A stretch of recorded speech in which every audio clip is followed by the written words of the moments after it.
the clairvoyance of being press is limited, and so we rely on press releases. There's quite the varied selection today, so should get right into it, but first, a little bit of behind-the-scenes stuff. I've got my MCM London press pass today, so we'll be going to MCM London again in May, 26th to 28th. So, if you're going to MCM, have a look out for me. I'm going to be wandering around again. As I said before, it would have been out of the ordinary if I wasn't going, so I'm going to move on to the actual news, and I'm going to start off with the press release I got on Saturday from EA about Star Wars Battlefront II. I'm going to read it from here on one of their associated news sites. It's a lot easier, well, it's a lot clearer for you on here rather than through the email, through this crushed window of the email. And the release starts by saying, today at the Star Wars Celebration, Electronic Arts and Lucasfilm announced that Star Wars Battlefront II will release on November 17th, 2017 worldwide,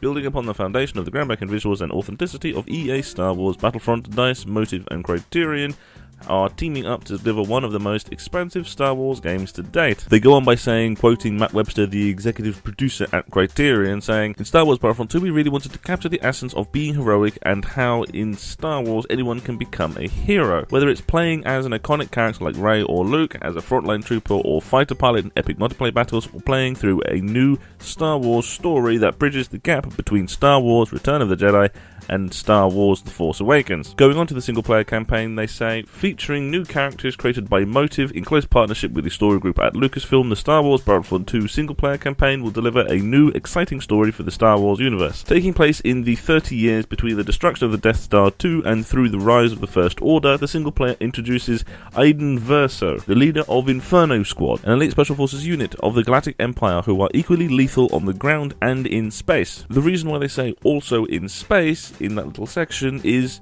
they are essentially bringing back space battles, saying, as one of the most requested fan modes, galactic scale space combat is also brought to life in Star Wars Battlefront 2. Criterion, with a deep history of creating some of gaming's fastest and intuitive vehicles, has built space combat from the ground up with refined handling, weapons, and customization options. Players can drop into the cockpit of the galaxy's most iconic ships, weave between asteroid fields, and fly through Imperial dockyards in high-stakes dogfights. Then they go on to say things like, players that order the Star Wars Battlefront 2 Elite Trooper Deluxe Edition will not only have access to Star Wars, they get lots of pre-order bonuses. I am of the ilk that says don't pre-order. Even if you're excited for it, don't pre-order. They're not going to run out. You buy this via Digital Origin. They're not going to run out of copies. Well, what is there really to say about this? It's a big improvement from the first one, and the most funny thing is that this is kind of moving on to being something kind of like the other Battlefront 2, the one from the PS2 that also had space battles and stuff that was connected to the films that came out at the time. It's kind of funny when Battlefront 2 starts acting like Battlefront 2. That's pretty much it for emails. There are a few things that are quite interesting that I've gotten, but not necessarily things to really talk about. One would be this, which would be this Sorbis Gaming and Media event going along around the same times of Gamescom. It's an event that is very much around esports and video games as a commercial service, which is very fascinating. Not necessarily for sort of mass people, really, so it's not really something to quite talk about. It's something that is basically entirely industry-based. I find the whole thing fascinating, but also this is something that I may not be going to. I'm hopefully going to be going to Gamescom, but events like this, which happen prior or after Gamescom, sort of in the days before and after, probably not. And then there is Shine the Lightning Kingdom. This, talking about Gamescom, I played this at Gamescom yesterday, but it is one of the articles that I didn't have time to finish at the time.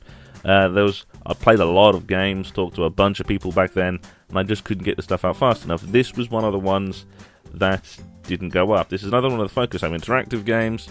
It's an RPG thing. It comes out today. It's out now. I plan to have a review for it. Need to sort some of the things out first. I have quite the backlog these days, but I'm just going to mention it here as it was a game that I played at Gamescom but didn't have the time to write about it in a proper manner. And with that, we're going to be moving on to the press releases released through Games Press. And by press releases, I mean press release. There's really only one thing that's worth talking about. A lot of the stuff coming out at the moment is sort of preemptive announcements for games or announcements of games. Like I've been saying for the last few episodes, we're heading towards the conference season, so everyone's a bit hush-hush about various things. So the only release I'm going to be talking about today is one about the Finnish games industry. You may not really think much about that, but it has a few connections, including to the most previous press rush episode. Surprisingly enough, I didn't notice that until I actually looked up the developers. It is partly an awards thing, kind of like BAFTA for British games and things. It is an award selection for Finnish games and Finnish game developers, as well as being a bit of a report. It's kind of a combination of BAFTA and the UKIE sort of industry thing that happened a while ago. It's sort of a slight combination of two, which is quite interesting. They start off by saying, by any measure, the Finnish gaming industry has seen steady annual growth since 2009. Sales and numbers of employees have continued to grow last year, yet the growth rate was lower than that of the previous year. 2016 was the year of moderate growth and stabilization, in contrast to the hyper-growth experienced earlier. And they go on to say, despite the decrease in growth, the game studios and games themselves are by far Finland's largest content export. Games have also become a major phenomenon in the national economy. Based on parliamentary estimates, the game industry's share in Finland's GDP was about 0.5% in 2016. Finland's market share of the global games sales is around 7%. In terms of sales, Finland is among the 3 largest game developer countries in Europe. And this is where the Finnish Game Awards comes in. On the award show itself, they say the gala evening organised by the Finnish Game Developers Association and Neo Games Finland Association has several award categories such as Game of the Year, Rookie of the Year and Sensation of the Year, with all of the nominees for the awards can be found on their website. Moving on to the website, with it all in Finnish, there's quite a few awards that I think many people would actually know of. For example, there is Remedy Entertainment with Quantum Break, and Supercell, who make Crash Royale. And I said that there was going to be a connection with the most previous Petros episode, and that is Non-Stop Nights by Flare Games, because Flare Games are the ones that are making that Chuck Norris game that I talked about last week. And so, Finland is having their big award show thing.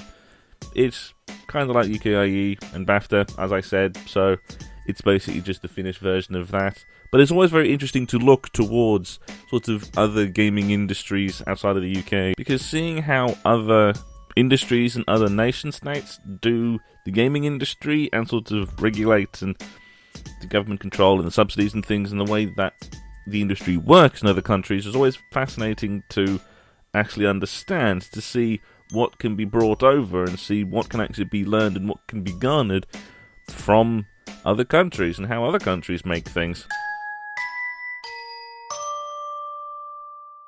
And that is it for the news for today, and we're going to begin the ending by going through the Chart Track All Formats Weekly UK charts, again graciously supplied by UKIE Limited. Tom Clancy's Ghost Recon has finally squeaked to number 1, and LEGO Worlds has squeaked to number 2. That's quite impressive. It's very, very impressive. The fact that number 2 is fucking great, personally. It's great. I love it. With the big new entry being Ukulele. I'm not necessarily surprised. I think many people by this point have read my review. It's been out for a couple of weeks, and I have had all of the things hurled in my direction around my thoughts on Ukulele.